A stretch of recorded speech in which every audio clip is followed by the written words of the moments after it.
मैंने बहुत कोशिश की कि वो मुझे हासिल हो जाए। मैंने उसकी हर ख्वाहिश पूरी की। उसने जो कहा मैंने किया। बस आसमान से तारे तोड़कर ला नहीं सकता था, वरना वो भी तश्तरी में रख के पेश कर दे। लेकिन फिर वो मुझे ठुकरा कर चली गई। अलमिया है, ऐसा ही होता है। FATF में भी कुछ इसी तरह हुआ। सब्ज बाग भी देखे हमने, हमें बताया गया कि हम वाइट लिस्ट में आ जाएंगे, क्लियर हो जाएंगे, बस हमें सारी बातें मान लेनी। हमने हर बात मानी मनोवन, हर बात। किसी चीज़ पे ना नहीं की। जो मुतालबा हुआ हमने मुतालबा तस्लीम कर लिया। इस तक के हमने चिपड़ासी और ड्राइवर से सर्टिफिकेट लिए कि तुम्हारे अमेरिका में कोई अकाउंट तो नहीं। उस चिपड़ासी ने कहा अमेरिका तो छोड़ो, मेरा पाकिस्तान में कोई अकाउंट नहीं। लेकिन हमने उनसे भी एफिडेविट लिए कि तुमने कहीं अमेरिका में अकाउंट तो नहीं खोल रखा।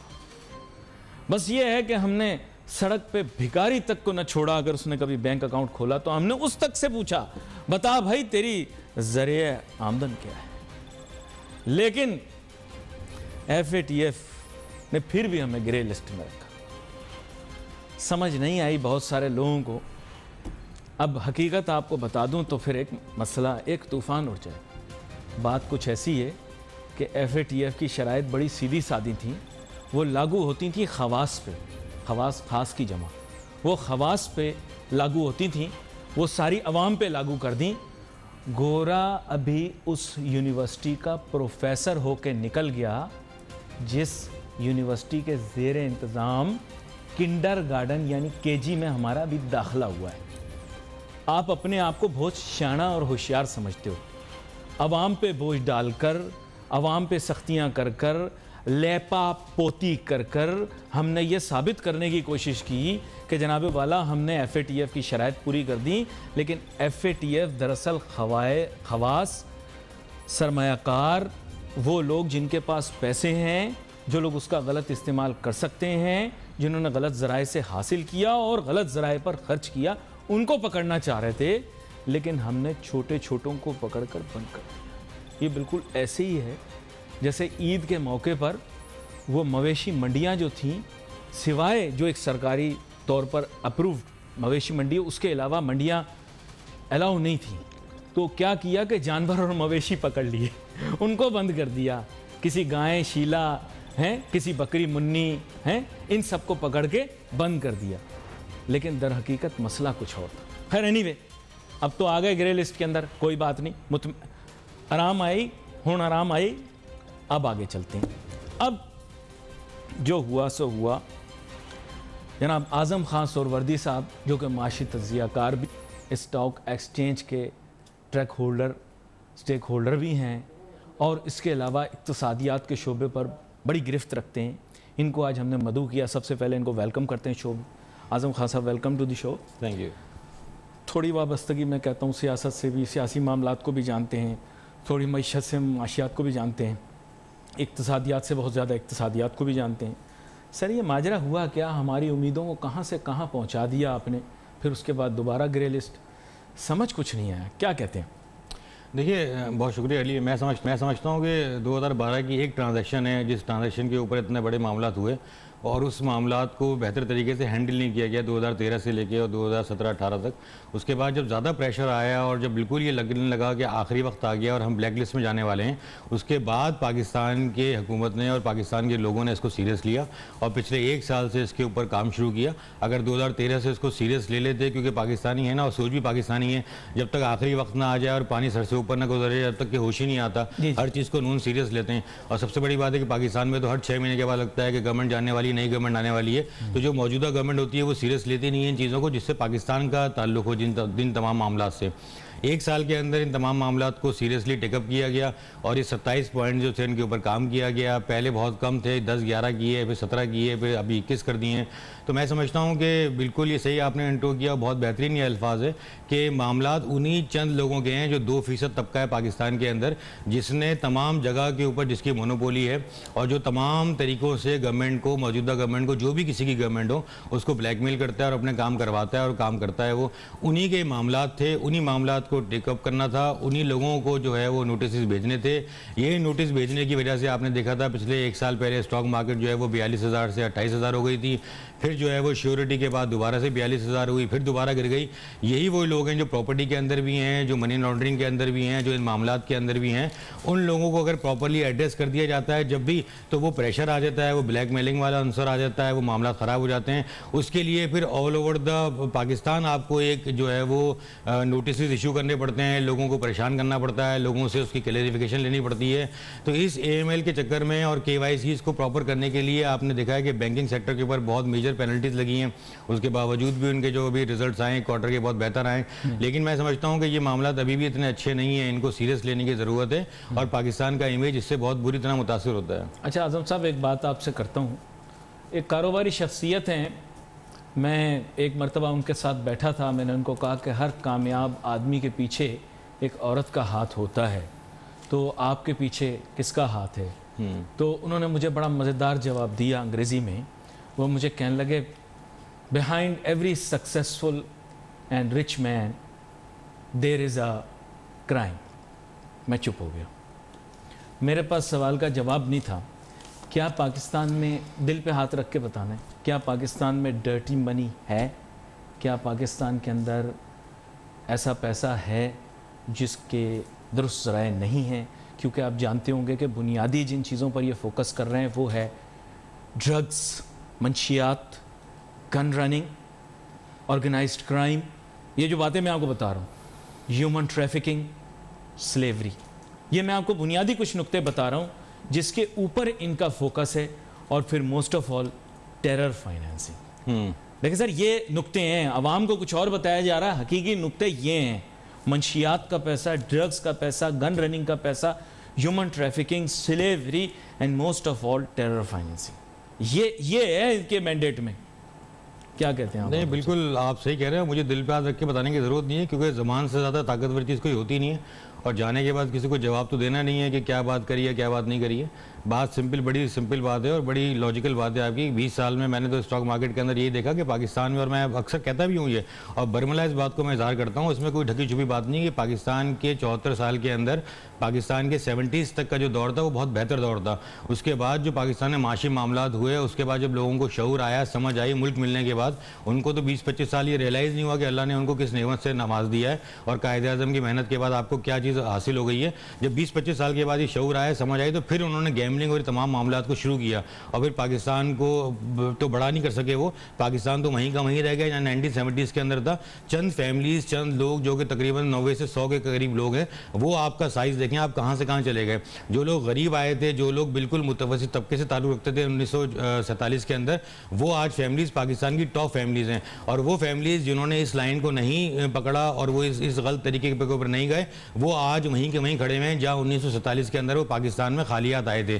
तो मैं समझता हूँ कि पाकिस्तान के अंदर स्टॉक मार्केट हो, प्रॉपर्टी मार्केट हो, पाकिस्तान के अंदर कंप्लायंसेस के बहुत मेजर इश्यूज़ हैं। अभी आने के बाद 2 साल के अंदर SECP ने, बाकी इदारों ने बहुत बेहतर कंप्लायंसेस किए हैं। अब वो गवर्नमेंट की अपनी इंटेंशन है या इंटरनेशनल प्रेशर है पाकिस्तान के ऊपर, वो दोनों चीज़ों को आप मेरे इस अल्फाज में ले सकते हैं। लेकिन उसके बावजूद भी जब आप इन माफिया के ऊपर हाथ डालते हैं, जब आप इन लोगों से पूछगछ शुरू करते हैं, जब आप इन लोगों उसको बुलाते हैं, इनको नोटिस इशू करते हैं, तो वो प्रेशर गवर्नमेंट के ऊपर भी आता है, जो गवर्नमेंट लोग बनाते हैं वो प्रेशर उनके ऊपर भी आता है जो गवर्नमेंट को पाकिस्तान के अंदर बनाते हैं। आजम साहब, हम बहुत सारी चीज़ों के ऊपर हमारे मुल्क के अंदर पर्दा डालते हैं, ठीक है।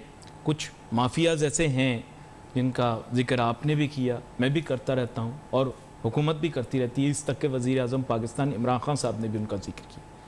लेकिन कुछ ऐसे हैं जो हमारी नज़रों से ओझल हैं, हमें उसको एक्सेप्ट करना चाहिए।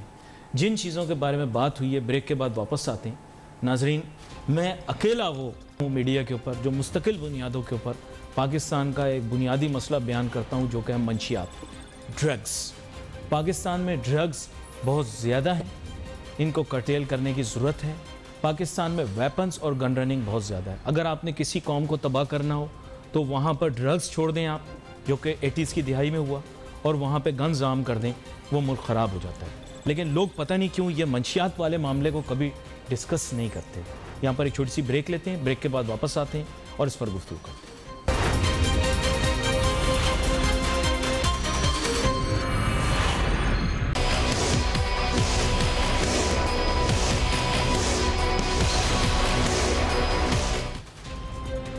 अच्छा, ये बात दुरुस्त है कि बहुत सारे माफियाज पाकिस्तान की मईशत को नुकसान पहुंचा रहे हैं। आप यानी अवाम, मुझे, हमें, हमारे अहदाफ को नुकसान पहुंचा रहे हैं। लेकिन FATF की चूँकि हम बात कर रहे हैं तो मैं आपको बता दूं कि उनके कंसर्न्स फ़र्क हैं। लेकिन अभी हालिया वाक़या जिधर क्रोएशिया के अंदर पाकिस्तानियों के साथ, मेरे ख्याल क्रोएशिया में ही पाकिस्तानियों को जो यहाँ से गए थे और किसी तरह से यूरोप में दाखिल होना चाह रहे थे, उनके साथ बड़ा जुल्म किया गया। तो बुनियादी बात यह है कि वो भी एक चीज़ आपके सामने है ना, तो इसके माने ये हैं कि ह्यूमन ट्रैफिकिंग, और आपको पता होगा कि बैनुल-अक़वामी ज़राए इब्लाग़ ने इस बात को बड़ा उछाला कि जुल्म तो हुआ, लेकिन ये भी साथ साथ उनके इंटरव्यू दिखाए, वो नौजवान लड़के थे कि साहब आपको पकड़ लिया, वो मेरे ख्याल बोस्निया हर्ज़ेगोविना के अंदर उनके इंटरव्यू दिखा रहे थे, या वहीं सारायेवो वगैरह के अंदर, कि जनाब वाला ये लड़के हैं, पाकिस्तान से आए हैं, भाई आप क्यों छोड़ के आए हैं पाकिस्तान से, आपको कौन लेकर आया, आप किस तरह से आए हैं। तो ह्यूमन ट्रैफिकिंग वाला एलिमेंट जो है ना, ये FATF को क्या चाहिए, हमें वो ग्रैस्प करना है। FATF जिन चीज़ों पर फोकस करी, मंशियात के ऊपर फोकस करी, बहुत बड़ा इशू है। गन रनिंग पे फोकस कर रहे हैं, टेरर फाइनेंसिंग पे फोकस कर रहे हैं, उनका इशू ये है। इंडिया इसके अंदर किसी तरह चाह रहा है कि हमें वो इधर को किसी तरीके से हमें फंसाए। तो आज़म खान सोहरावर्दी साहब बेसिकली जो अंडरलाइंग एलिमेंट ये है। फिर उसके बाद हमारी आदत ये है कि हम बिला वजह लोगों से पंगे लेते रहते हैं, और हम ये नहीं जानते कि फ़ॉरेन रिलेशंस जो है मेंटेन करना ये बड़ा ज़रूरी है। और कश्मीर आपके लिए, हमारे लिए, हमारे मुल्क के लिए ज़रूरी है, लेकिन मशरिक़ वस्ता के बहुत सारे ममालिक के लिए ज़रूरी नहीं है। और जब उन्होंने हमारी मदद मांगी थी तो हमने उनको क्या किया था उनके साथ, ये मुझे पता नहीं। $1.5 अरब पकड़ लिए थे, लेकिन फिर हमने किया क्या था, पार्लियामान में जाकर हमने करारदाद पास कर दी थी कि हम उसका हिस्सा नहीं बनेंगे। तो आप उनसे एक्सपेक्ट कर रहे थे कि वो आपका साथ देंगे इस मामले पर। ये मैं सिर्फ आपसे पूछना चाह रहा हूँ, जब हमने मुश्किल वक्त में उनका साथ नहीं दिया, विद ऑल ड्यू रिस्पेक्ट, हम ये चाह रहे हैं कि वो हमारा साथ दें। क्या कहते हैं आप उनसे? बहुत सारे सवाल एक साथ जोड़। हाँ, बिल्कुल सही कह रहे हैं अली आप। लेकिन मैं समझता हूँ कि FATF के जहाँ तक मामला थे, उसमें जो एक डर वाला फैक्टर था, ब्लैक लिस्ट होने वाला फैक्टर था, उस फैक्टर को तो तकरीबन हमने मिटिगेट कर दिया है, उसको तो तकरीबन ख़त्म कर दिया है हमने। अब जो 5-6 पॉइंट रह गए, जिस तरह से भी आपने मेंशन किया, उस पर वर्किंग चल रही है। मैं समझता हूँ कि बहुत जल्द इस पर काम हो जाएगा। लेकिन तमाम चीज़ें देखें, कंप्लाइंसेस नहीं हो सकती हैं आपकी, ये दुनिया के अंदर है।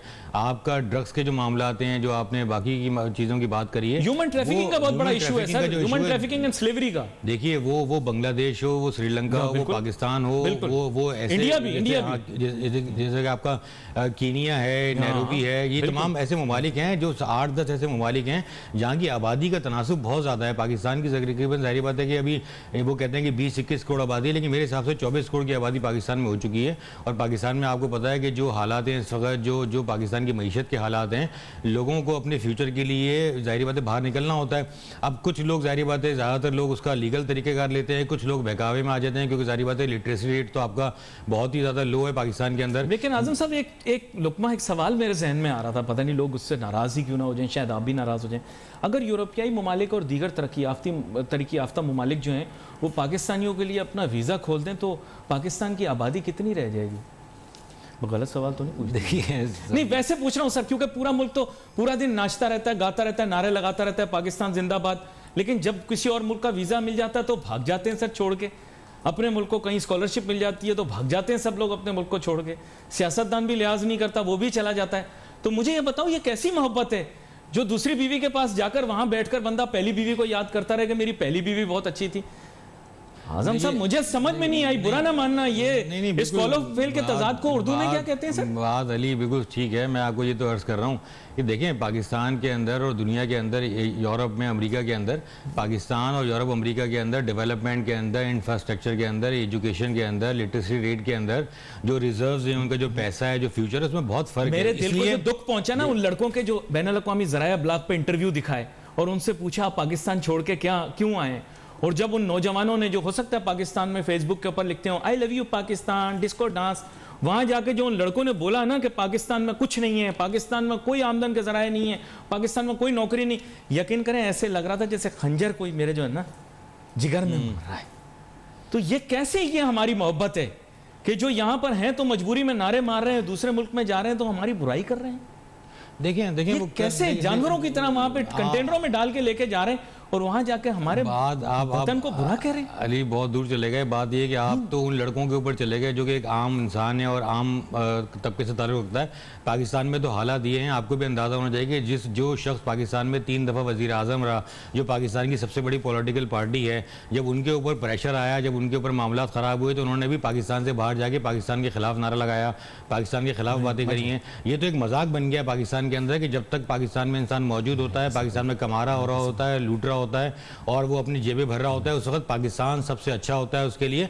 जब वो पाकिस्तान से बाहर जाता है, जब वो अपोजिशन के अंदर आता है, जब वो अपने सियासी मामलात को चेंज करता है तो वो मामलात उसके बहुत ख़राब हो जाते हैं पाकिस्तान के लिए। नहीं, इस मौजू के ऊपर मैं आपसे किसी और दिन जब सियासी किसी मौजू पर बात करूँगा क्योंकि अभी ये बड़ा हसास मामला बना हुआ है, आपको पता है, और मैं कारोबार और बिज़नेस पे प्रोग्राम करता हूँ, मेरा बनता नहीं है। खैर, एक छोटी सी ब्रेक लेते हैं, ब्रेक के बाद वापस अपनी गुफ्तगू जारी रखते हैं। Let's take a short break.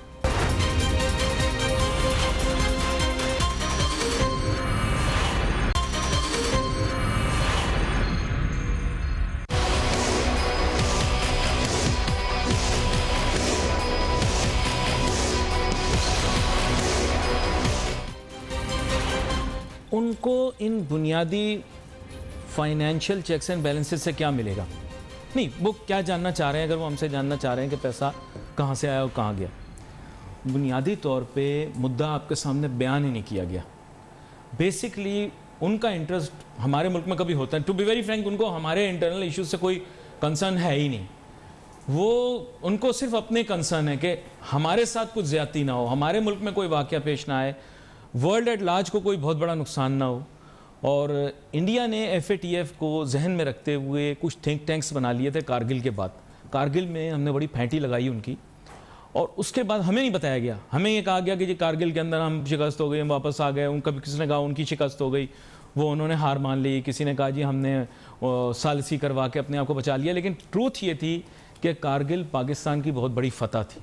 इसके अंदर हम जाके उनके पहाड़ों में बैठ गए, उनकी चोटियों पर बैठकर हमने उनकी बहुत फैंटी लगाई, जिसके बाद इंडिया थोड़ा सा अग्रेसिव हुआ। इंडिया ने अंडरस्टैंड किया कि पाकिस्तान उनके इंटरनल रिफ्ट्स को भी किसी दिन यूज़ कर सकता है, किया नहीं लेकिन कर सकता है, और अगर करेगा तो उसको नो टू पैसा चाहिए।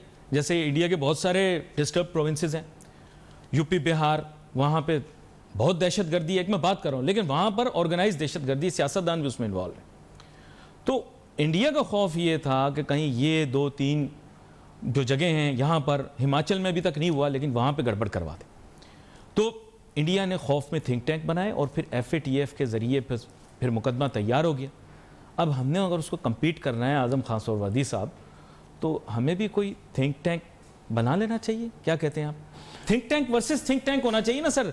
दुनिया में अकल बड़ी या भैंस के असूल के तहत चलना चाहिए ना, अकल बड़ी होती है ना। हमारे लोग तो भैंस तोल के कहते हैं कि भैंस थोड़ी बड़ी होती है। क्या कहते हैं आप?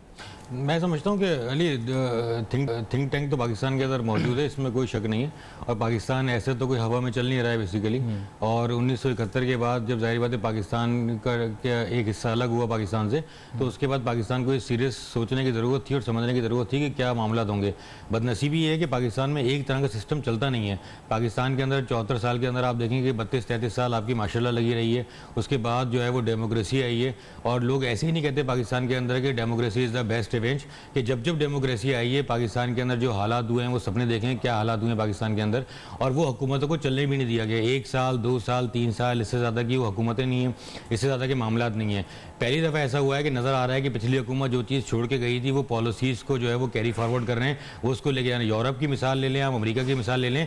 अमेरिका के अंदर हुकूमत आए जाए, कोई भी प्रेसिडेंट कितना भी टाइम पूरा करे, वो 4 साल पूरा करे या 8 साल पूरा करे, 1 टेन्योर ले या 2 टेन्योर ले, जो पॉलिसीज़ है उसके अंदर कंसिस्टेंसी होती है, वो चलती रहती हैं। उसका प्रोजेक्ट अगर 5 साल 10 साल 20 साल 30 साल का वो प्रोजेक्ट है। लेकिन पाकिस्तान में कोई पॉलिसी थिंक टैंक नहीं है ना इसको कटेल करने के लिए। आप देखें जैसे FATF का मामला है, तो पब्लिक डोमेन में कोई इस तरह का थिंक टैंक होना चाहिए ना जो काम करे। सर देखें, सरकारी थिंक टैंक तो जैसे आपने कहा हुकूमतें आती जाती रहेंगी, उनकी इमा पर चलेगा।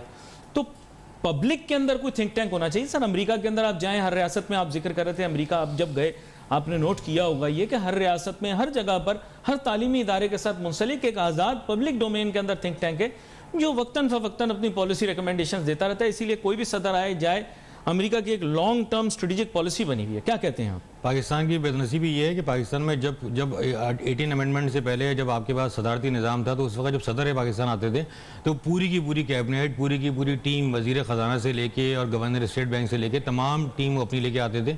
10 दिन पहले वो जो फाइनल हो जाता था कि ये आदमी गवर्नर होगा, ये आदमी जो है वो फाइनेंस मिनिस्टर होगा, ये आदमी ये वाला मिनिस्टर होगा। अब ये होने लगा है कि पाकिस्तान के अंदर आपको जब तक कि आप कैरी फॉरवर्ड करने के लिए पॉलिसीज़ चाहते हैं ना, थिंक टैंक चाहते हैं, तो आपको ऐसे लोगों को रखना पड़ेगा जो पाकिस्तान की पॉलिसीज़ को और पाकिस्तान के मामलात को लॉन्ग टर्म लेके चलें।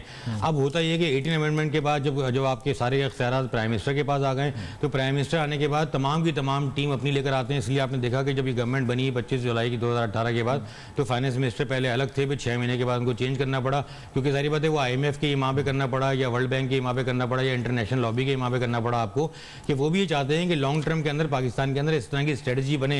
अदरवाइज होता यह जाएगा कि 2023 के अंदर फिर इलेक्शन आपके आ रहे हैं, 2022 के अंदर से फिर इलेक्शन की तैयारी शुरू होगी, फिर नई टीम आना शुरू होगी। तो जो पुरानी टीम काम कर रही होती है ना, उस टीम के मामलात के अंदर हर्डल्स आते हैं। नई टीम जब आती है, नई पॉलिटिकल पार्टी आती है इक़्तिदार के अंदर, वो अपनी टीम को लेके आती है, उसको 6 से 8 महीने साल लग जाता है समझने के अंदर, समझने वाली टीम क्या काम करके गई है। यहाँ पर एक छोटी सी ब्रेक लेते हैं, ब्रेक के बाद वापस गुफ्तगू फिर कंक्लूड करते हैं। Let's take a short break.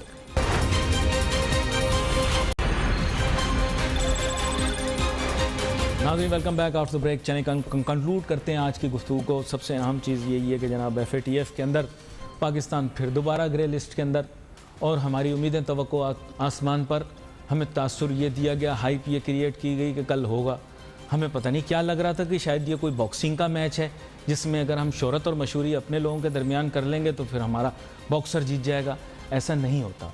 और जब दुनिया से हमने बात करनी है, एक छोटी सी बात करूँगा, मैं तो एक अदना सा एंकर हूँ, छोटी सी बात करूँगा। दुनिया से बात करनी है तो उनकी ज़ुबान में बात करनी है। आप मुझे बताइए कि हिंदुस्तान आज अपना नैरेटिव और अपना बयानिया दुनिया के सामने पेश करने में क्यों कामयाब? इस वजह से क्योंकि वो दुनिया की ज़ुबान में बात कर रहा है। अंग्रेज़ी में बात करने में बिल्कुल कबाहत महसूस ना करें। अंग्रेज़ी एक अच्छी ज़ुबान है। अंग्रेज़ी में अपना बयानिया दुनिया के सामने पेश करें। दुनिया को बताएं कि हम एक अच्छी कौम हैं। दुनिया को वो चेहरा भी दिखाएं इस मुल्क का जो कि अच्छा है। दुनिया को ये भी बताएं कि यहाँ पे ख़वातीन तालीम भी हासिल करती हैं। मेरे तालिब इल्मों में जो ख़वातीन हैं, लड़कियाँ हैं, वो लड़कों से ज़्यादा बेहतर हैं, आदमियों से ज़्यादा बेहतर पढ़ती हैं। मैं बार बार जिक्र करता हूँ, मेरे तालिब इल्मों में हिंदू भी हैं, क्रिश्चियन भी हैं और दीगर मज़ाहिब से ताल्लुक़ रखने वाले लोग हैं। मैं उन सबको एक साथ लेकर चलता हूँ और दुनिया को भी ये बताना चाहता हूँ कि हम एक तालीमी याफ्ता कौम, हम एक प्रोग्रेसिव कौम है, हम एक ओपन माइंडेड नेशन है। हाँ, हमें एहतराम है अपनी वैल्यूज़ का, अपनी बिलीफ्स का, और उसका इजहार हम बार बार करते हैं। लेकिन अगर दुनिया में अपना एक मुकाम बनाना है तो ये याद रखना कि चिड़िया को भी अगर अपनी तरफ मानूस करना होता है तो उसकी ज़ुबान में चू चू करके उसे अपनी तरफ बुलाया जाता है। ये सारे जहां में धूम हमारी ज़ुबान की बिल्कुल नहीं है, किसी को नहीं पता, लेकिन हमारे लिए ये बड़ी अहम है। इसकी भी इज्जत करें, दूसरे की ज़ुबान की भी इज्जत करें और एहसास कमतरी का शिकार ना हो। अपना बयानिया दुनिया के सामने रखें ताकि FATF जैसे मुकदमात हम जीत सकें। FATF क्या, रिकोडिक क्या, इसके अलावा बहुत सारे ऐसे मामलात हैं जिनको हल करने के लिए हमें उन्हीं की ज़ुबान बोलनी पड़ेगी। We wait for your messages on Facebook. यहाँ पे अली नासिर, हमारी टीम को इजाज़त दीजिए। अल्लाह हाफ़िज़।